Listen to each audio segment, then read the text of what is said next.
Oo mga kalahi, good afternoon sa inyo lahat. Good afternoon Luzon, Visayas, Mindanao. Nandito na naman tayo mga kalahi sa Kalay Saban Vlog. At tayo'y magpatuloy sa punto komentaryo mga kalahi. So nandito naman tayo mga kalahi. Mayroon po tayong panuorin mga kalahi dahil ang mga tao ngayon lalo na sa mga anti-BBM, yung mga DDS mga kalahi ay sila po'y sila po'y mapanirang puri sa atin pong mahal na presidente mga kalahi. Kaya mga kalahi, idibang po natin itong mga pinagsasabi na mga kasinungalingan dahil daw ang atin pong mahal na Pangulo ay siya po'y wala daw ginagawa. Puro na lang daw, walakwat siya mga kalahi, no? Ngunit mga kalahi ay atin po silang kumbaga isampal po natin sa kanilang mga mukha mga kalahi ang mga matitinding ginagawa ng ating mahal na presidente, mabait na presidente, mabuting tao na presidente mga kalahi. Kaya mga kalahi, kailangan natin ngayon na tutok po tayo dito mga kalahi sa Kalay Saban Vlog dahil mayroon po tayong makuha ng mga mensahe patungkol sa atin pong gobyerno, patungkol po sa pamalakad ng ating pong administrasyon o sa administrasyon ni PBBM mga kalahi. Kaya mga kalahi, kailangan ninyong panoorin ito dahil dito ninyo at dito natin talaga makikita kung ano talaga ang pamamahala ng ating kasalukuyang gobyerno mga kalahi. Si PBBM mga kalahi ay hindi po natutulog at hindi po siya bakasyon, laging nagtatrabaho, laging nagpaplano para sa kaunlaran ng ating bayang Pilipinas mga kalahi. Kaya ngayon mga kalahi, napakatindi pa pala ang naging naganap na sa mga proyekto ng gobyerno sa pamamagitan ng ating mabuti at mabait at makadiyos na Pangulo mga kalahi. Tingnan ninyo mga kalahi itong mga proyekto na naging tapos na mga kalahi, no? Yan mga kalahi. Yan mga kalahi. Tingnan ninyo. Panoorin niyo mga kalahi. Yan.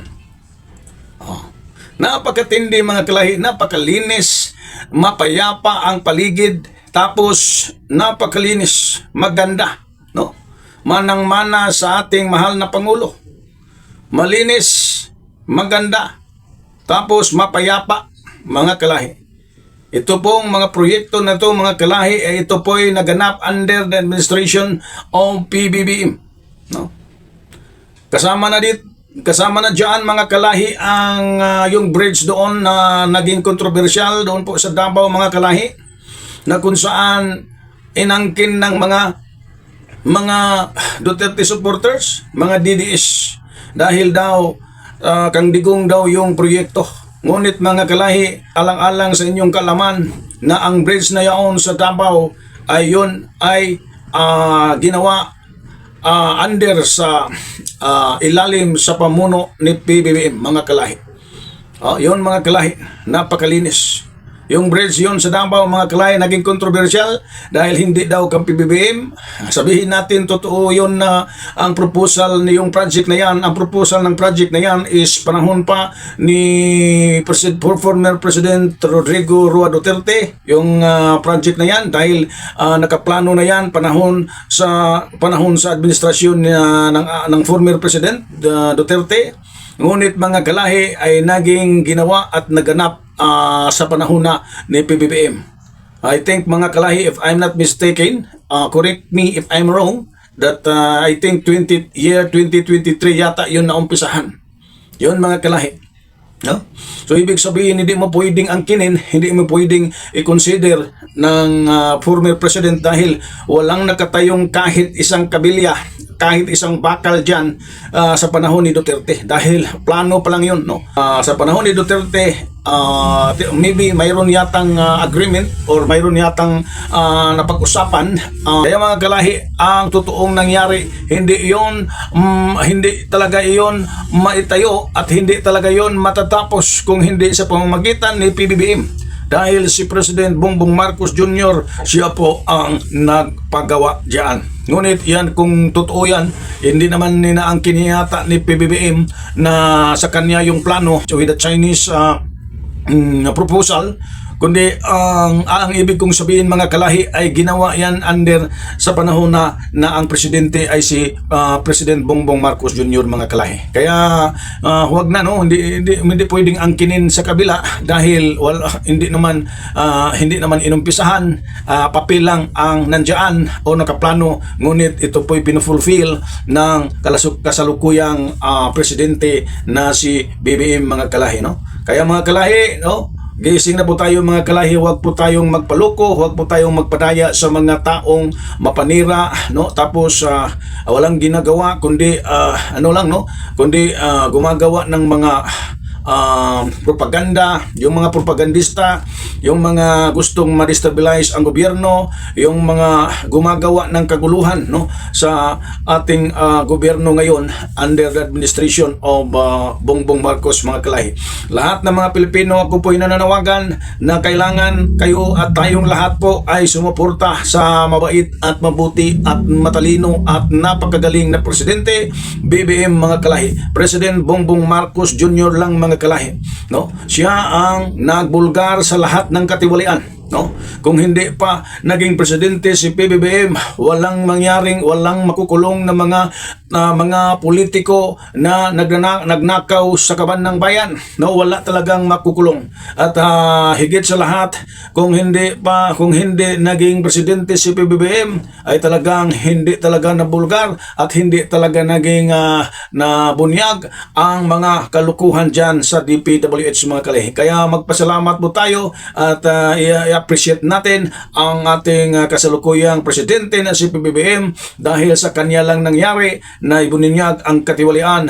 Kung sino man yung mga nagnakaw ay talagang makukulong.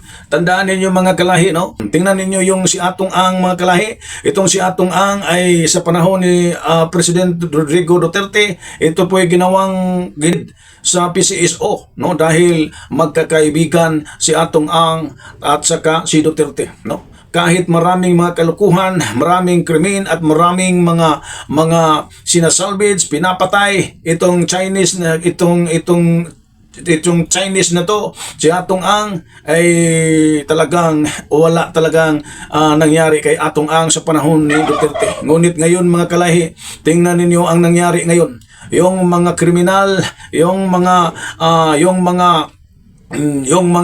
malalaking tao sa smuggling, sa mga sindikato, no? Kasama na dito yung wanted na si Atong Ang, mga kalahi, talagang hinahanap dahil ikukulong mga kalahi. Yun ang napakatindi, napaka-strong leader pa pala sa ating presidente mga kalahi. At dyan dito mo makikita ngayon mga kalahi sa administrasyon na yon, tingnan ninyo ay mayroon na pong maraming sandata ang ating bansang Pilipinas mga kalahi. Marami ng mga missiles, marami ng mga jet plane para sa digmaan or for war mga kalahi, no?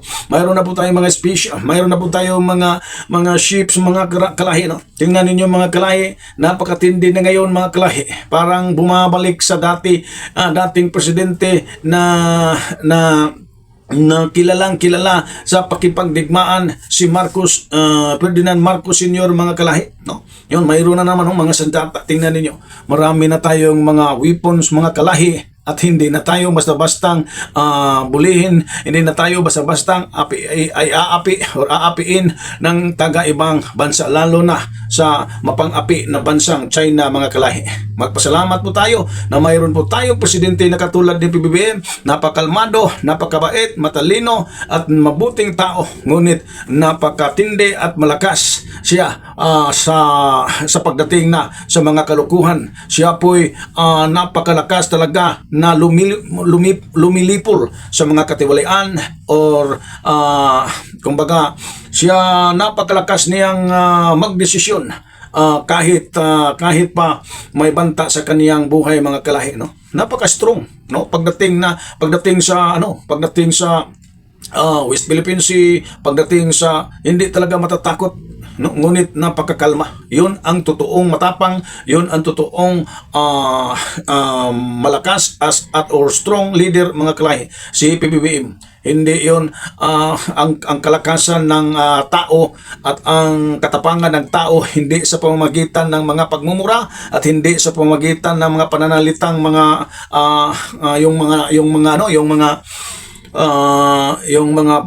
pagbabanta, ano? Lagi na lang nagbabanta, lagi na lang nanunuya, lagi na lang sa busis at saka sa salita lang matapang, ngunit sa aksyon ay takot pa pala sa China. Pero ito ang ating kasalukuyang presidente, si PBBM.